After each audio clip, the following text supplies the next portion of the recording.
네, 뉴욕 증시에서도 광군제 관련 종목들이 상승세를 보였다 이렇게 짚어주셨는데 이 중국의 알리바바가 광군제에서 약 44조 원의 매출을 올린 것으로 나타났습니다. 시장 영향 분명할 것 같은데 어떻게 보고 계십니까? 네, 사실은 이 중국 경기에 대한 우려감들 상당히 좀 많았습니다. 이 중국 지난 3분기에 GDP 성장률이 6%를 기록하면서 사상 최저 수준을 기록을 했는데요.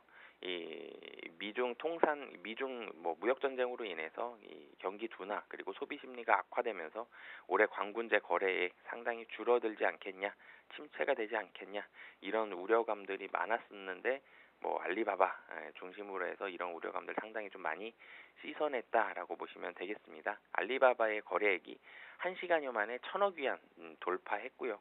24시간 동안 2,684억 위안, 우리 돈으로 44조가 넘습니다. 이 전년 대비해서 25%가 상승하는 그런 모습들을 보여줬는데요. 알리바바는 중국의 이 연중 최대 쇼핑 축제죠. 11월 11일.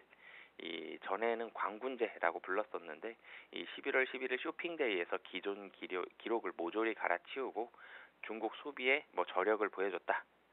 정도로 이 정리를 할 수 있을 것 같습니다. 알리바바는 올해 쇼핑데이에 20만 개 이상의 브랜드에서 100만 개 이상의 신제품을 출시했고요. 500억 위안, 우리나라 돈으로 한 8조 5천억 원에 달하는 이 프로모션 쿠폰 등을 제공하는 등 치밀하게 행사를 준비했습니다. 그러면서 상당히 좀 많이 올라갔고요. 그리고 사실은 알리바바의 매출액이 매년 이맘때 굉장히 이슈가 많이 됐었는데 이 좀 비판적인 시각에서는 대부분 내수 아니냐 이런 부분들이 있었는데 이번에는 내수에 머물렀던 시장도 글로벌화됐습니다. 78개 국가와 지역에서 2만 2천 개 이상의 글로벌 브랜드와 제품이 알리바바의 직구 플랫폼을 통해서 참여를 했고요. 그러면서 이제는 이 해외로도 상당히 좀 많은 그런 매출이 나왔다라고 보시면 되겠습니다. 중국의 이 사드 사태로 이 한한령까지 내려졌던 중국과의 관계가 조금씩 개선이 되면서 국내도 좀 수혜를 받았다라고 보시면 되겠는데요. 해외 직접 구매 순위에서 한국 같은 경우는 2016년 3위였습니다. 하지만 이 사드가 2017년에 나왔는데요. 2017년에는 5위로 밀려났고요. 그러다가 작년에 다시 3위로 올라갔는데 올해도 미국과 일본과 미국에 이어서 3위를 차지할 것으로 전망이 되고 있습니다. 국내 매출도 상당히 좀 많이 올라갔다라고 보시면 되겠는데요.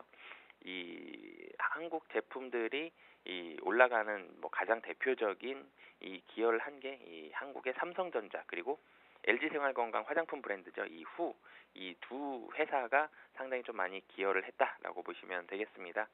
이 중국의 이 84개의 브랜드가 1억 위안, 그러니까 우리나라 돈으로 따지면 166억 이상의 매출을 올렸다라고 보시면 되겠는데요. 이 84개 브랜드 중에서 좀 전에 말씀드린 삼성전자 그리고 LG생활건강 이 두 회사가 들어갔다라고 보시면 되겠습니다. 그러면서 국내 매출 쌍 10일 광군제 이때 국내 매출도 상당히 많이 기여를 했고 이 두 회사도 이 매출에 많이 늘어났다라고 보시면 되겠습니다.